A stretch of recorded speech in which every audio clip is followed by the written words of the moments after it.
Hello and welcome to WION Live Broadcast. I'm Simon Marks in Washington, D.C. and these are the top headlines of this Monday.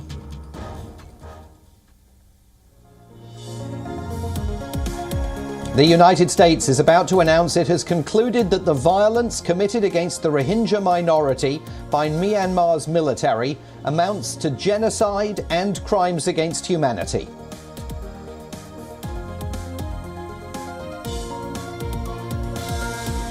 Well, I'm in the Retroville area of Kyiv city, which is in the west of the city, and behind me this building you see was the one that was targeted earlier in the morning.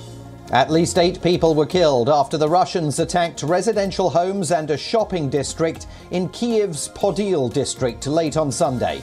The Ukrainian capital has been hit by a series of Russian strikes over the past week.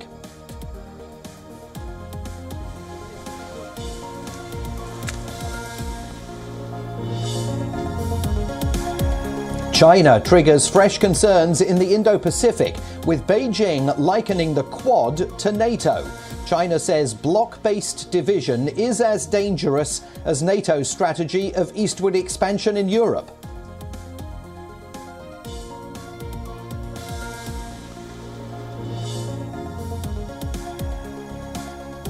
A China Eastern passenger jet carrying 132 people crashes in the southwest of the country. Fire is seen on a mountainside. It is feared there are no survivors. The Chinese president has ordered a probe.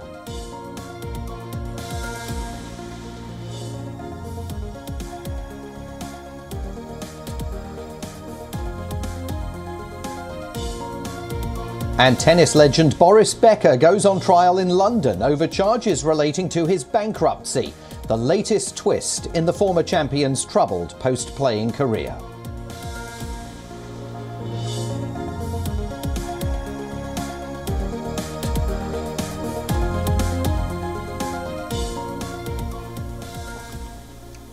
After 5 years of alleged ethnic cleansing of the Rohingya community and a mass exodus of nearly 1 million people from Myanmar, the United States has reportedly concluded that the brutal incidents in the country amount to genocide and crimes against humanity.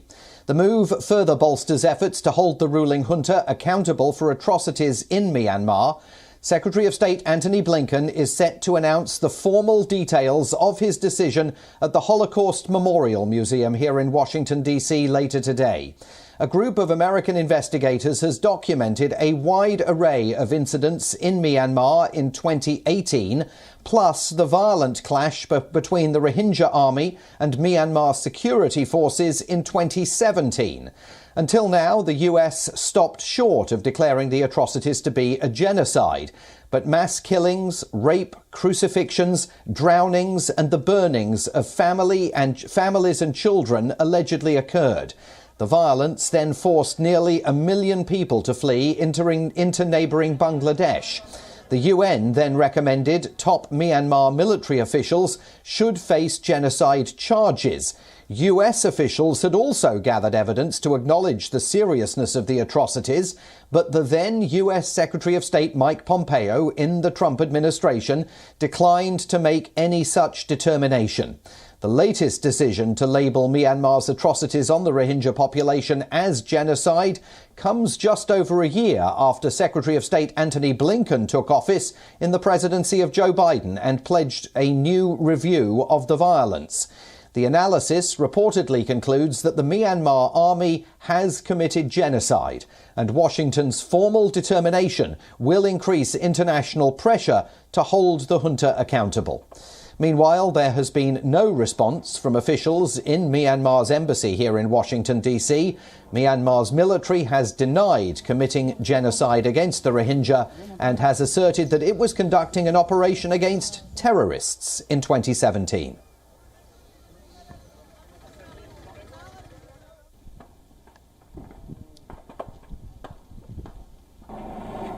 In a late addition to his Europe trip, US President Joe Biden will travel to Poland at the end of the week.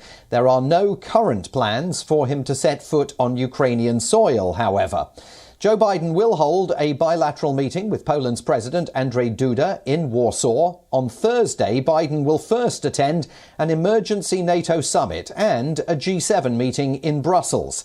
He will also join a scheduled European Council summit to discuss transatlantic efforts to impose economic costs on Russia over its war in Ukraine. Earlier this month, US Vice President Kamala Harris met the Polish leader in Warsaw. Both condemned Russia's military action, especially its targeting of Ukrainian civilians. According to the White House, the president's trip will focus on continuing to rally the world in support of the Ukrainian people. In order to plan it, President Biden is today discussing the war with European leaders, hosting a call with French President Emmanuel Macron, German Chancellor Olaf Scholz, Italian Prime Minister Mario Draghi and British Prime Minister Boris Johnson. The leaders will discuss their coordinated responses to Russia's invasion of Ukraine.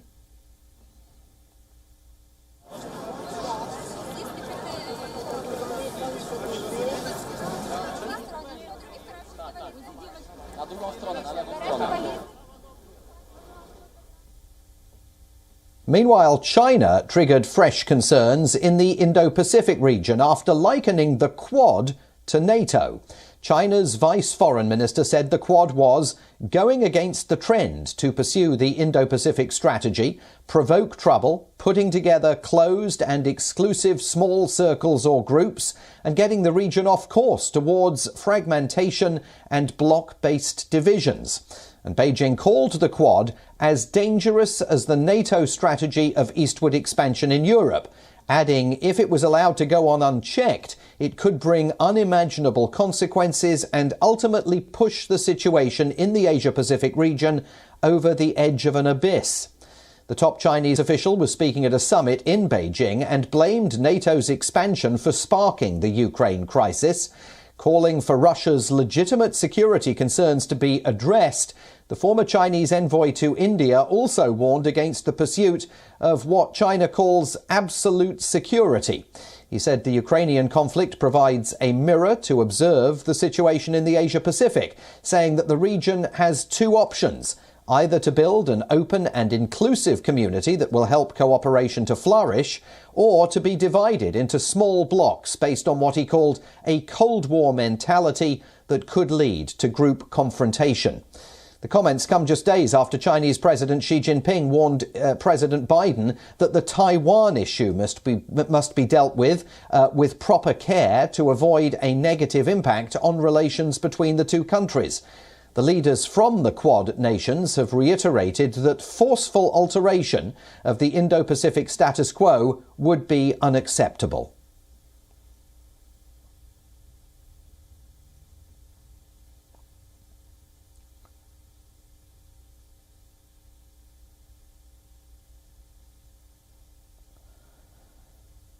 Meanwhile, the Western military alliance is bolstering Central European nation Slovakia with the Patriot air defence system. The system will be operated by German and Dutch troops and will reinforce NATO's eastern flank. The Patriot system, however, will be a complement to, and not a replacement of, the Russian-made S-300 air defence system that Slovakia wants to do away with. This comes after Slovakia last week said it wants to replace its S-300 system and was ready to offer it to Ukraine, but on the condition that it receives a substitute to avoid a NATO security gap. The statement came after talks with US Defense Secretary Lloyd Austin, who was visiting the country. Austin, for his part, declined to say whether the US might be willing to fill the gap, saying simply that this was not just a US issue but a NATO one. Slovakia has been upfront about the reasons behind its offer. It wants to get rid of its S-300 air defence system due to its age and its capabilities, and its reliance on Russia for servicing the system. Russia reacted to the potential supply of the S-300 to Ukraine, saying that it will not allow such transfers to take place and that Moscow would target any effort to ship the S-300 to Ukraine.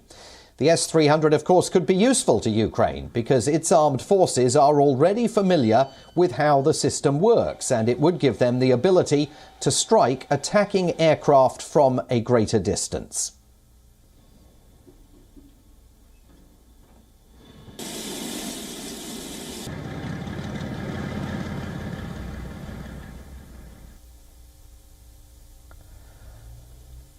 As the Russian-Ukrainian hostilities continue, Ukrainian authorities have claimed that Russia has deployed a special assassination squad to eliminate the Ukrainian president, as well as other top officials.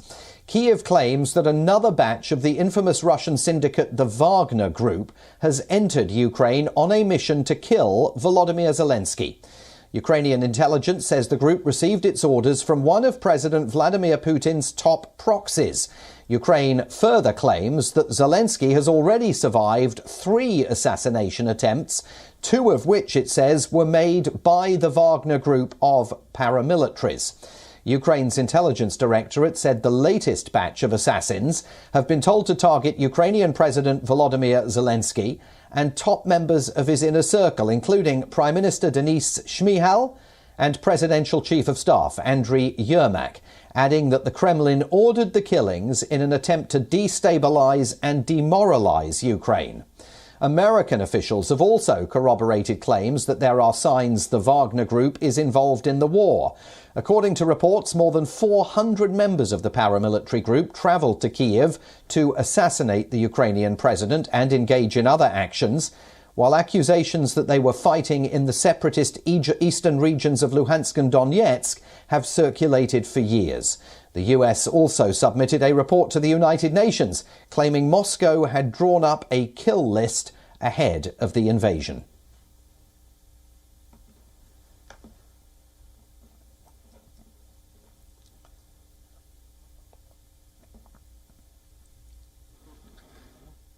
The trauma of war continues to overshadow Ukraine's besieged capital.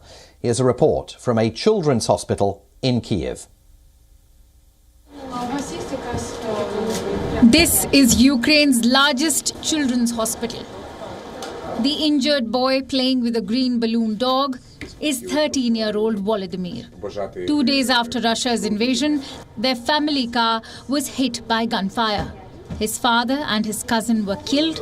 Volodymyr was shot in his jaw, his back, his arm and his leg. His face was hurt, his jaw was broken, his nose was broken, his leg, his arm was hit, his leg in 2 places, as well as his other leg, and he had 1 or 2 bullets in his back. I can't remember. Before the war, Volodymyr loved the things that teenagers anywhere in the world might do, like playing on his phone and taking his dog for a walk. Now, he sits listlessly in bed. He's have to have another surgery, another treatment. He have bullets lying near a column of vertebral. His 34-year-old mother, who was also wounded, sits on a bed next to her son in a darkened room. Natalia says her injuries will heal, but she can't bring back her husband and his 6-year-old nephew. Kiev administration says 4 children have been killed and 16 wounded in the capital. Most are brought to this hospital for treatment. It is really terrible and challenging. Emotionally, it is awful. We live in a hospital, we don't go home. We are available 24/7 at any time, day, night, morning, evening. We rush to help the children and it's really terrible and difficult. In the early days of the war, whenever air raid sirens rang out, mothers and babies were even forced to take shelter in the basement. The hospital's neonatal unit itself was hit by shrapnels in a strike. As they deal with the terrible injuries, the hospital's hardworking staff are trying to put on a brave face. Bureau Report, WION World is One. The Austrian Foreign Minister Alexander Schallenberg is on a visit to India and has said that Russian President Vladimir Putin miscalculated his invasion of Ukraine and thought that Ukrainians would not put up a fight. Our correspondent caught up with the foreign minister, and here's what he had to say. The world is changing very fast. The geopolitical shifts are changing very fast in terms of how the world aligns itself. We saw the pandemic and then, of course, the Russian invasion of Ukraine. With me is the Austrian foreign minister who is here in Delhi, and he's the first foreign minister to visit Delhi since the invasion started. And let's talk about the many things, and especially the focus area. What brings you here to Delhi at a time when we have seen the invasion, but also the geopolitical shifts changing very fast? Well, actually, I'm happy to be here. I grew up in India, and it's sort of a homecoming to a certain degree. And secondly, yes, we have something we thought never possible. We have war again in Europe, and we have a brutal invasion of Russia in Ukraine, and this is a country actually neighboring Austria. Seen from Vienna, the capital of Austria, the border of Ukraine is closer than the westernmost part of our country, and we are not a big country. So as you said, we are witnessing an earthquake. Tectonic shifts are taking place, and while witnessing that, we have to realize that we should not only focus on Ukraine. This is not a European war. This is a war, the shock waves will be felt all around the globe, also in South Asia, also in India. And for us, India has always been a key partner in a very geopolitically important region. And we have to look at the Indo-Pacific region. We have to see what is going on here. We have to see what are the reactions, what is China going to take out of this conflict we see in Europe as a message. And I believe politics won't be the same anymore in the coming years. Mm-hmm. If we talk about the talks which are happening between Ukraine and Russia, there is talk of an Austrian model. How do you see this development as? What's your reaction about the Austrian model of neutrality being discussed between Ukraine and Russia? Well, yes, it worked for us, I have to say. People might not know, the Indian audience, that Austria, after the Second World War, was occupied for 10 years by the Allies, meaning the Brits, the Americans, the French, and the Red Army, the Soviet Union at the time. And we managed to get a state treaty and declared ourselves neutral, and everybody pulled out as a consequence. But this is something which was probably unique to Austria. And every country, every people has to take their own path. And I have to say, the Ukrainians are struggling, they're fighting, and the courage is impressive. And I think you have to be very careful to suggest to them in this moment when they're being attacked from outside, listen guys, get neutral and then everything is over. This is something the Ukrainians themselves have to decide, and we have to respect their own decision. Since you are here in Delhi, there is a big worry about the Chinese aggressiveness, about the Indo-Pacific being changed. Do you see implications here because of the Ukraine crisis? Do you see a more aggressive China, and what can Austria do in terms of strengthening the very concept of Indo-Pacific?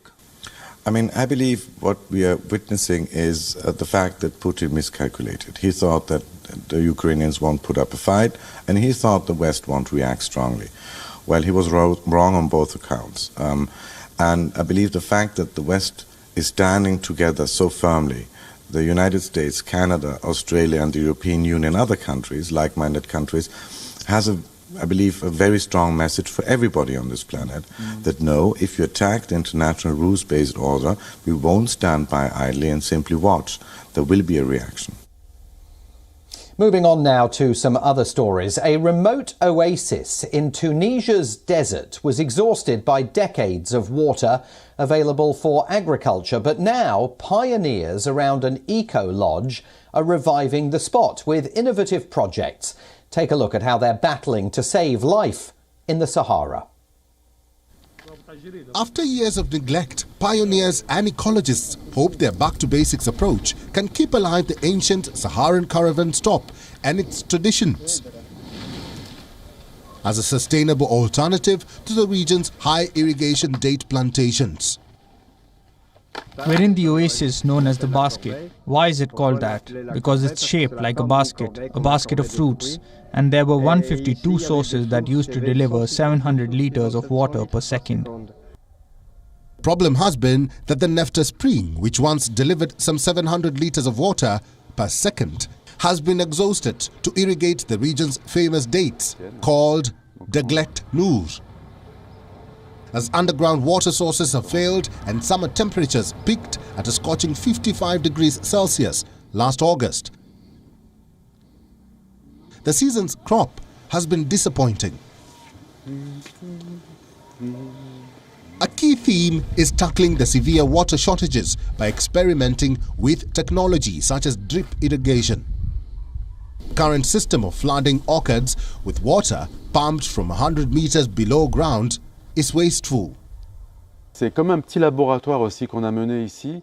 It's somewhat like a small laboratory, what we've established here, as we try to look for new directions for the products and for the Tunisian cuisine, and perhaps to come up with a new way of consuming in these regions.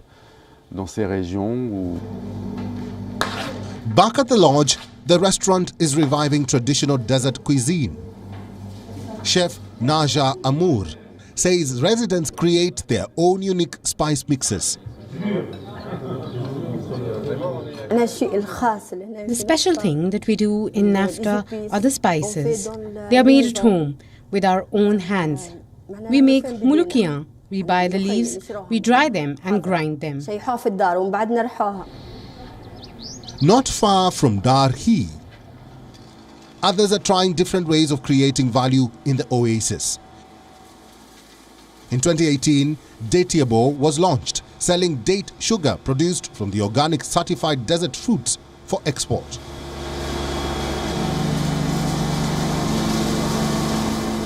So here at our facility in NAFTA, we are buying up some of the reject dates that are being sorted and they're being thrown out generally to feed camels or other animals.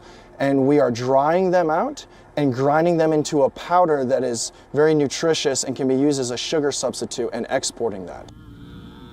Pioneers are aspiring to make their innovative projects more effective to make Tunisia's desert breathe again. Bureau Report, WION, World is One. Finally from us today, in what can be considered a rare move, especially with the ongoing war and geopolitical tensions, the US President and the First Lady whisked off to their favourite place to celebrate Jill Biden's 70th birthday over the weekend. The Bidens were spotted biking along a trail in Delaware when a rendition of Happy Birthday broke out, drawing a laugh and a thank you from the First Lady. We thank you for watching this edition of WION Live Broadcast from Washington, D.C. I'll be back at the same time, same place tomorrow. We'll leave you with the birthday visuals. Thanks for watching. Stay with WION. World is One.